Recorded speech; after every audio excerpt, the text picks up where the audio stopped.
If you don't yet, you will soon in your life sense an acute need for wisdom. Because if you haven't yet, at some point soon in your life, you're going to maybe take a job that you never should have taken, or hire somebody that you never should have hired, or date somebody that you never should have dated. Wait, that hasn't happened to you yet? It's happened to me. It's happened to many. Because life is filled with decisions that need wisdom. Arguably, for us in our present day, more wisdom than any other culture before us. You see, in the ancient world, much of life's biggest decisions were actually made for you. Right? Where you would live, who you would marry, what you would do for work. By and large, those decisions were made for you by your family, by your parents, by your culture. But not so for you and me. No, we live in a culture that has given us an incredible amount of freedom to choose. But in the wise words of Uncle Ben, with great power comes great responsibility, right? How do we make the right decisions when we come to the left and the right? How do we choose the thing that won't end up blowing up in our face? Well, today we're going to look at someone who was known for decision making, this King Solomon, in this particular text where he faced a kind of a weird fork in the road. But through it, I think we'll be equipped to align ourselves with the wisdom that can help us make these big decisions in our life. And it's that fork in the road that we were presented with right at the outset of our text, right? The very first verse began, "Then two prostitutes came to the king." Now, don't let the conversation about prostitutes get you sidetracked. Don't let that deter you. We'll get to that in just a little bit. But what we see in this text is really a commentary on life. Because it is inevitable in your life and mine that we're going to come to forks in the road. We're going to come to places where a decision has to be made, and we're going to have to use our judgment to make the decision. Right? And what this text is also showing us is that when it comes to lots of these decisions we make, the rules, if you will, don't always apply. Right? There are some decisions in life where the rules do apply and things are black and white. Right? There's a clear yes and a clear no. Right? So like, should you cheat on your next math test? Peek over the shoulder of the student next to you. No, don't do that. Should you return a fist to the one who started the fight? No, don't do that. The proverb, don't get mad, get even, that's not a biblical proverb, all right? Don't do that. So some situations are clear. They're black and white. There's rules to help guide us. But there's lots of decisions where it's not as clear. They're not black and white. The decision space is gray. And that's the case for Solomon in this text. You see, normally when a judge is issuing out a judgment, there's some sort of standard he can go by, some sort of common law to help the ruling. So in the case of should a child go and be with its mother, the common law would be yes, as long as the mother is fit to mother, right? She's not broken or hindered in some significant way.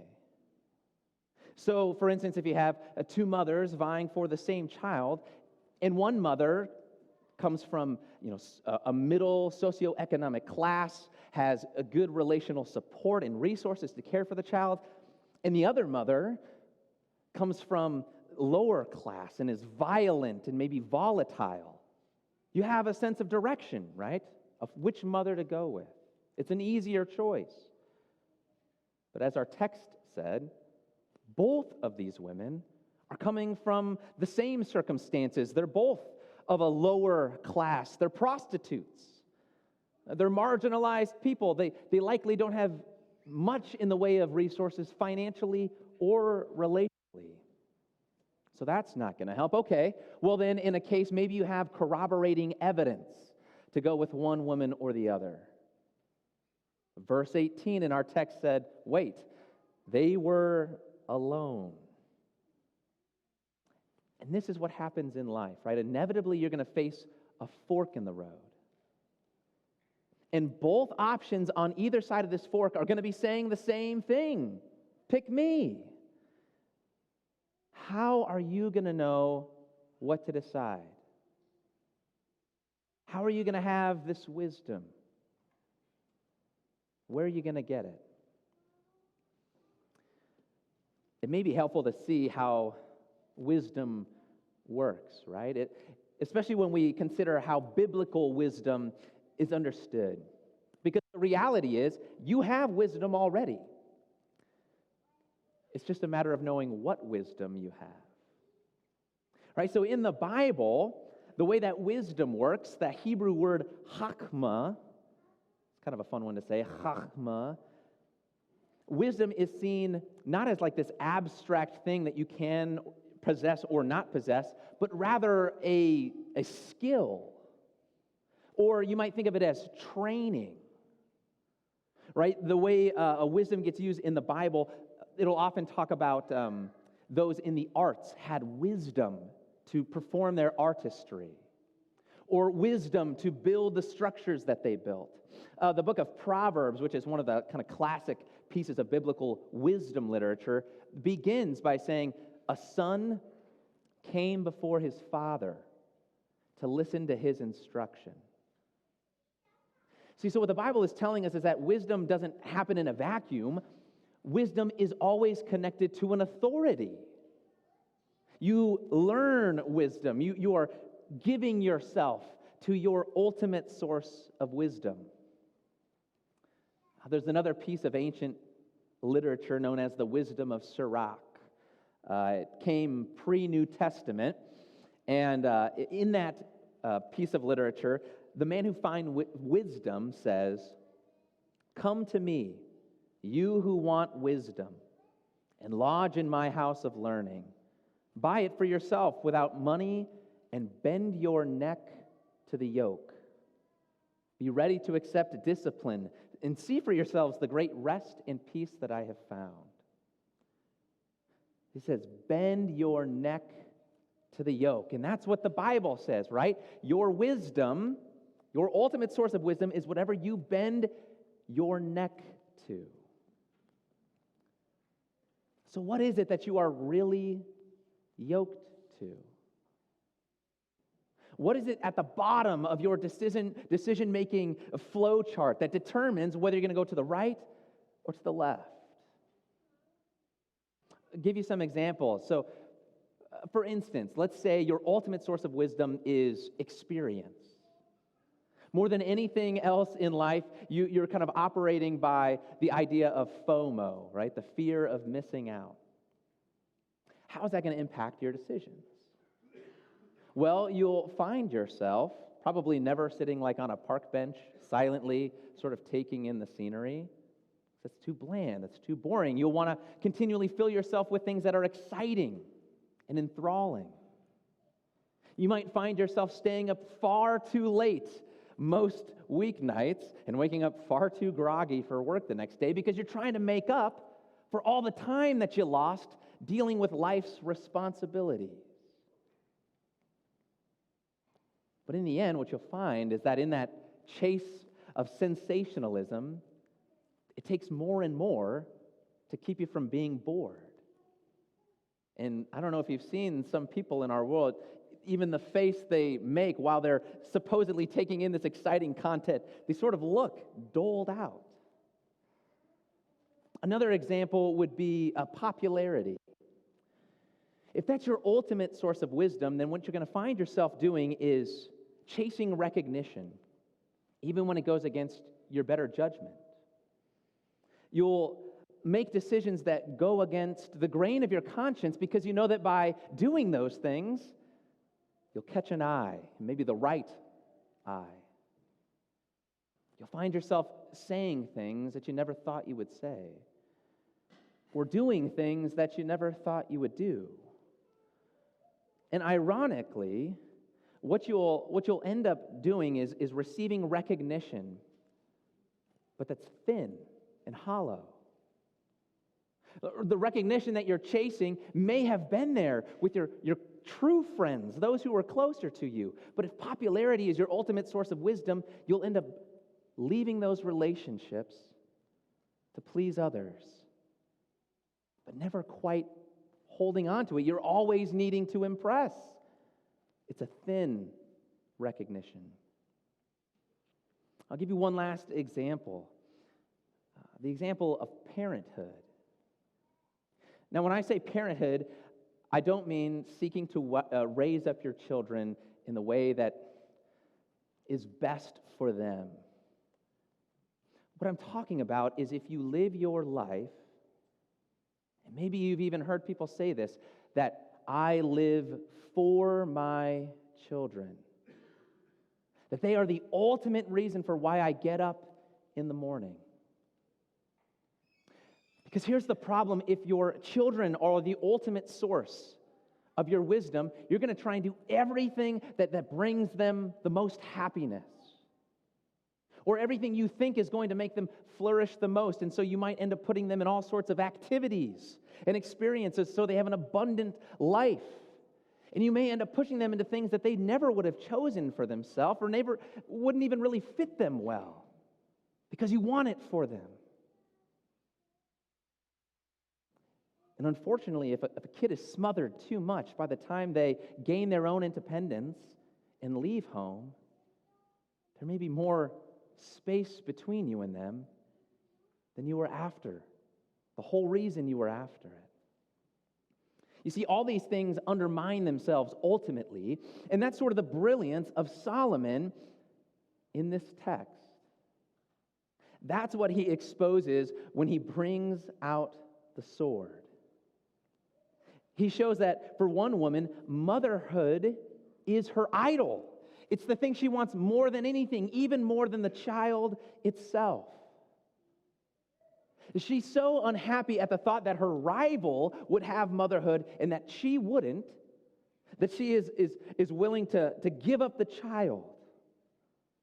You see, because if motherhood is your idol, if that's the most important thing in your life, you don't actually care about your children. At the bottom of it, you care about yourself. If your career and success is the most important thing to you in your life, you don't actually care about the work that you're doing. You only care about how it reflects upon you. And so as a result, that mother says, let the child die, and neither of us will have him. And you don't really need the wisdom of King Solomon to recognize at that point in the story that she's not the real mother, right? Like, that's pretty obvious, but that's not the point. The point is Solomon's comment draws out of the woman, both women really, their ultimate source of wisdom.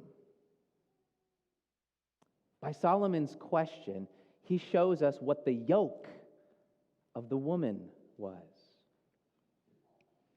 Because the structure of wisdom is whatever you give yourself to, that's where your wisdom will arise. And in the end, you'll actually lose the very thing that you were after, unless you worship the real king.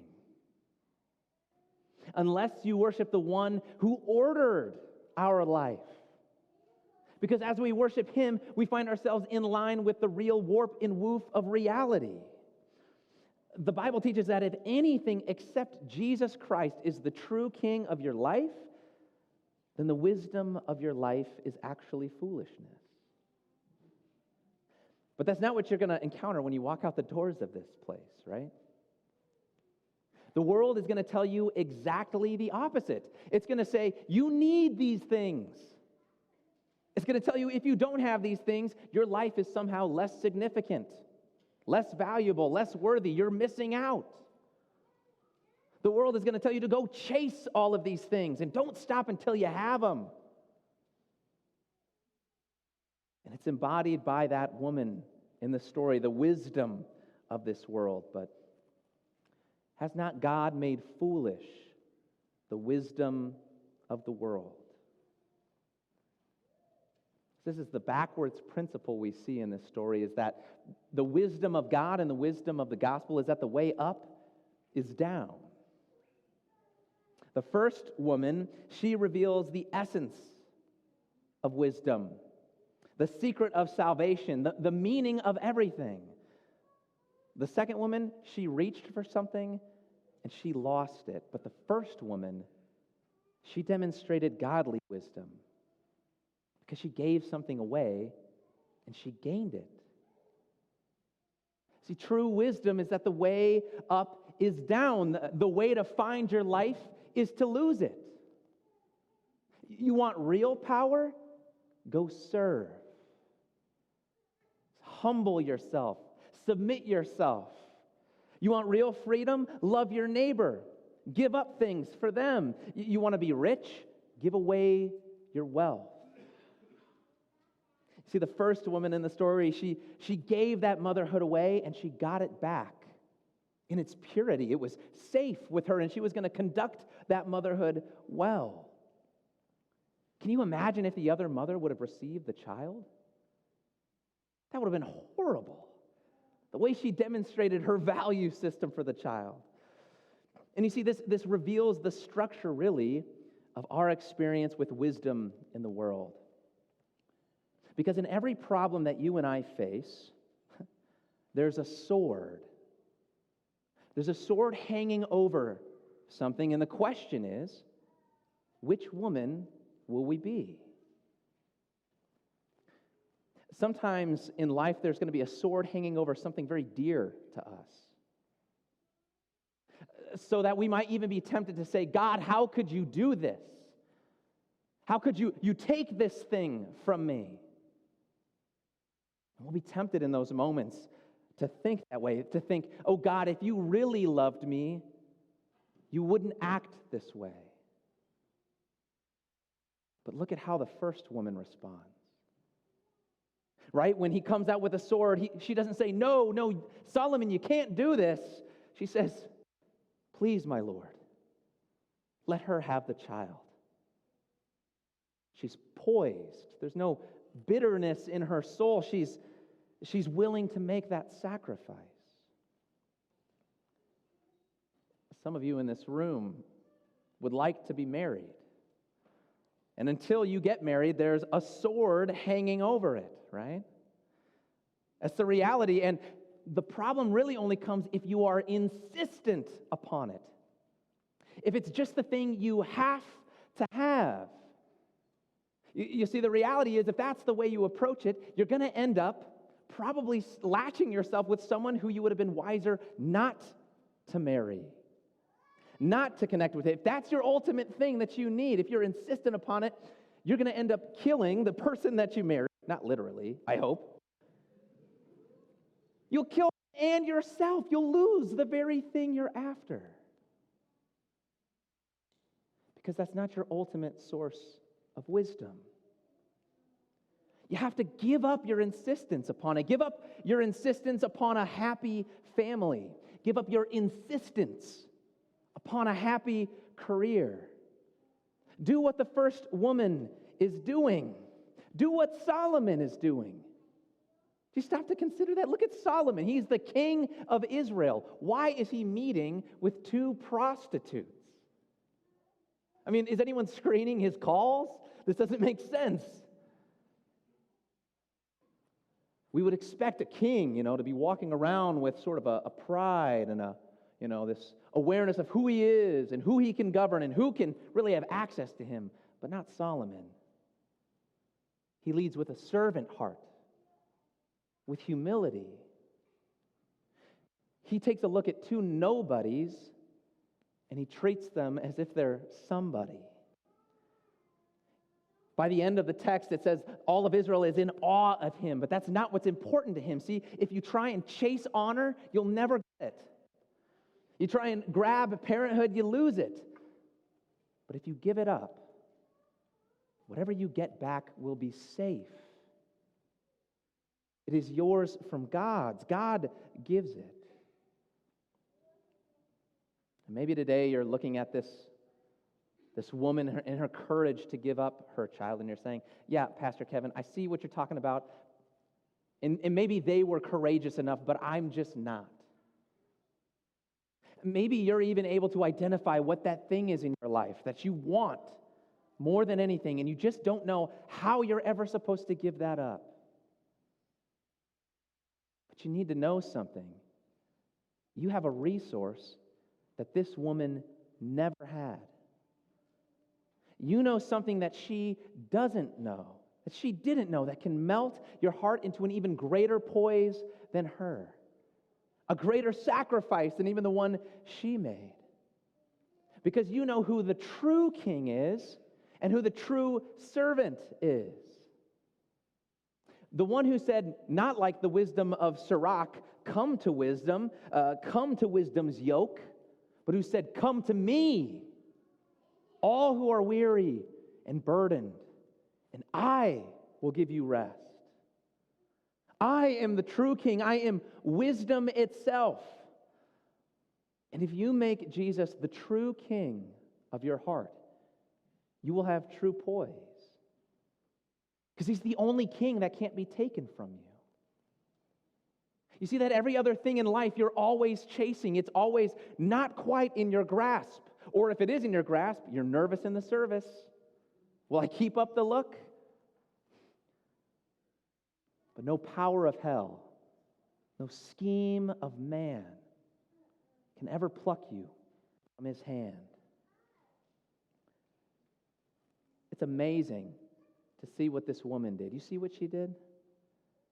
She looked at King Solomon's throne and she said, no, don't ruin his life, ruin mine.